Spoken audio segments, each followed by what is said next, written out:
दोस्तों हमेशा की तरह बीसीसीआई टीम का ऐलान करती है और उस टीम को लेकर तरह तरह की टिप्पणियां निकलना शुरू हो जाती हैं। इस बार भी हमें कुछ ऐसा ही देखने को मिला।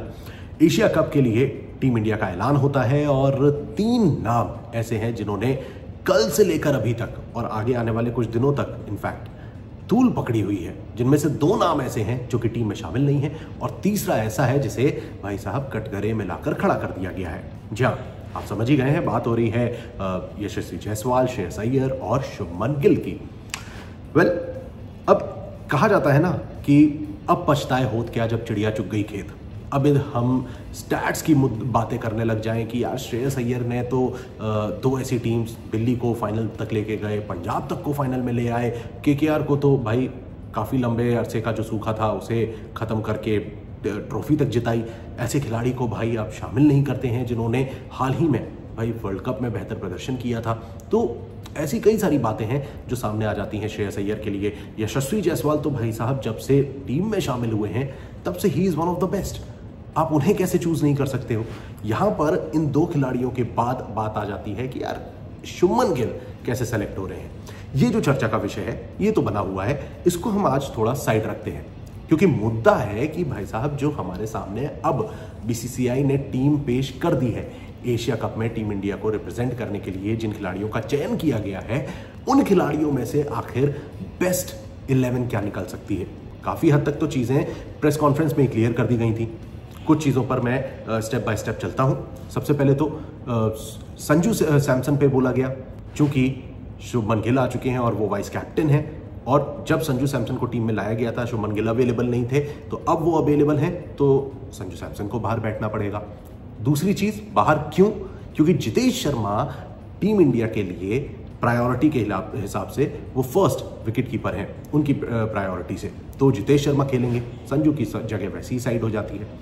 जसप्रीत बुमराह का वर्कलोड मैनेजमेंट होगा, यानी कि वो सारे मैचेस शायद ही खेलें। ऐसे में जसप्रीत बुमराह अर्शदीप और हर्षित राणा अर्शदीप की तरीके से खेला जा सकता है।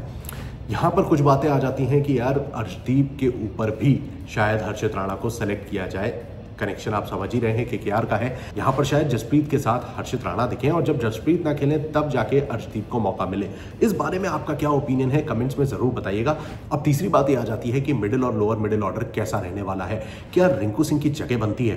क्योंकि कुछ लोगों ने यहाँ पर पॉलिटिकल कनेक्शंस की भी बात करी है कि पॉलिटिकली ड्रिवन यहाँ पर टीम बनाई गई है, जिस पर हम किसी और वीडियो पे चर्चा करेंगे। ये मुद्दा है इंडिया की प्लेइंग 11 का।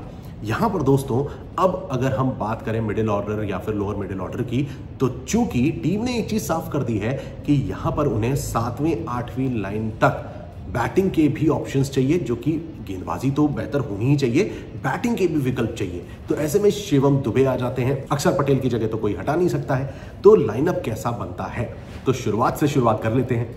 सबसे पहले अगर हम बात करें यहाँ पर हमारे ओपनिंग जोड़ी की, तो वो अभिषेक और शुभमन रहने वाले हैं। ये 2 नाम पर तो आप ठप्पा लगा लीजिए। अब तीसरे नंबर पर तिलक वर्मा खेलेंगे, क्योंकि अगर संजू को टीम में लाया भी जाता है तो वो 3 तक ही खेलेंगे। हालांकि वो खेले तो मिडिल ऑर्डर में भी हैं, लेकिन अभी जो जगह बनती है उस हिसाब से या तो संजू खेलें तीसरे नंबर पर, अदरवाइज जो हमने अभी तक देखा था तिलक वर्मा की जगह पूरी तरीके से पुख्ता है तीसरे नंबर पर। चौथे पे आपको कप्तान सूर्य कुमार यादव मिलते हैं। 5वें नंबर पर हार्दिक पांड्या आ जाएंगे, जो कि आपको गेंदबाजी का भी विकल्प दे रहे हैं और मिडिल ऑर्डर को स्ट्रांग भी बनाते हैं। और स्ट्रांग बनाने की जब हम बात करते हैं तो यहाँ पे आपको शिवम दुबे और अक्षर पटेल का ऑप्शन मिलता है। दुबे अगेन गेंदबाजी के अच्छे विकल्प हैं। हालांकि गेंदबाजी की जब हम बात करते हैं तो हार्दिक पर आप ज्यादा रिलाय करेंगे अपार्ट फ्रॉम शिवम दुबे, या फिर गेंदबाजी के लिए ही जब आप देख रहे थे तो अभिषेक शर्मा का नाम लिया गया था। तो लेकिन अभिषेक से आप कितने ही ओवर कराओगे, क्योंकि ऑलरेडी आपके पास अक्षर पटेल मौजूद हैं। यहाँ पर अभी मैं आ रहा हूँ, उस बात पे भी आ रहा हूँ। अक्षर पटेल, जैसा मैंने आपको बताया,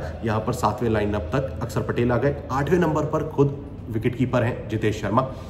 इनके बाद हमारे पास 9, 10 और 11 पोजीशन के लिए जगह बनती है, जिसमें 2 पेसर्स तो आएंगे ही, जिसमें अर्शदीप और जसप्रीत बुमराह 10th और 11th नंबर पर हैं और यहाँ पर 9th पोजीशन पे मैंने वरुण चक्रवर्ती को डाला है। अब दोस्तों एक बड़ा चेंज, जैसा मैंने आपको बोला था, यहाँ पर अर्शदीप और जब जसप्रीत बुमराह अगर नहीं खेलेंगे तो अर्शदीप हर्षित और जसप्रीत बुमराह, ये जो ट्राइंगल है इनमें से 2 खिलाड़ियों को चूज किया जाएगा जसप्रीत बुमराह का वर्कलोड मैनेजमेंट देखने के लिए। क्या यहाँ पर सबसे बड़ी बात अब आ जाती है, जो लाइनअप अब आप देख रहे हैं, क्या इसमें दुबई के मैदान को देखते हुए, अबू धाबी के मैदान को देखते हुए अक्षर पटेल के साथ वरुण चक्रवर्ती और कुलदीप यादव दोनों का होना थोड़ा हाईली अनलाइकली नजर आता है। ऐसे में वरुण चक्रवर्ती को ही ऑप्शन दिया जाएगा, कुलदीप यादव एक बार फिर थोड़ा साइडलाइन हो सकते हैं। इस बारे में भी आपका क्या ओपिनियन है? क्या यहाँ पर आपको लग रहा है कि कुलदीप को चूज करेंगे over Varun Chakravarthy? Comment section में अपना जवाब दोस्तों जरूर दीजिएगा। तो ये लाइनअप ऐसी कुछ बनती है जहां पर बेस्ट लाइनअप आपको दिखाई दे रही है, जिसमें अभी संजू नहीं है। बल्लेबाजों के तौर पर अगर आप देखें तो टीम में अभी जिसकी जगह नहीं बनी है वो है संजू, रिंकू, दोनों एज अ बल्लेबाज। यहीं पर गेंदबाजों की तौर पे अगर आप देखें तो एक खिलाड़ी ऐसा रहेगा जिस पर शायद टीम रिलाय ना करे और वो हो सकते हैं यहाँ पर कुलदीप यादव। अदरवाइज जो पूरी टीम बनती है वो इस 11 को ध्यान में रखते हुए बनाई गई है। दोस्तों आपके लिहाज से क्या ये लाइनअप डिसेंट है? क्योंकि देखो एशिया कप निकालना एक तरीके से, देखो मैं किसी भी गेम को या किसी लीग को छोटा बड़ा नहीं कह रहा, बट जब हम बात वर्ल्ड लेवल की करते हैं 2026 में जो T20 वर्ल्ड कप होगा वहां पर आपको एशिया से बाहर की भी टीमें मिलेंगी, तो उस चीज का भी ध्यान रखने की जरूरत है। उन बातों को ध्यान में रखते हुए एशिया कप रिलेटिवली एक बी लीग के तरीके से मानी जा सकती है कि वो एक ड्रेस रिहर्सल है टीम इंडिया के लिए। ऐसे में एशिया कप को पार पाना ठीक नजर आता है इस लाइनअप के लिहाज से, लेकिन क्या T20 वर्ल्ड कप को ध्यान में रखते हुए इस सेटअप को आगे चला सकते हैं? क्योंकि आगे आने वाली जो हमारी बायलेटरल सीरीज हैं उसमें आपको ऑस्ट्रेलिया भी मिलेंगी, साउथ अफ्रीका है, न्यूजीलैंड जैसी टीम है जिसको हमें पार पाना होगा और शायद अगले साल इंग्लैंड के साथ भी हम खेलते नजर आएंगे। तो अभी गेम्स तो बहुत ज़्यादा हैं और चेंजेस भी हमें देखने को मिल सकते हैं। यशस्वी जायसवाल आपके लिए T20 वर्ल्ड कप को ध्यान में रखते हुए शायद हमें इस सर्किट में हमारे प्लान में एक बार फिर दिख जाए। श्रेयस अय्यर का थोड़ा मुश्किल नजर आता है। ये जो लाइनअप मैंने अभी आपको दिखाया है बेस्ट 11 एशिया कप के लिए, उस पर आपकी क्या टिप्पणी है, आपका क्या ओपिनियन है, कमेंट सेक्शन में जरूर बताइएगा।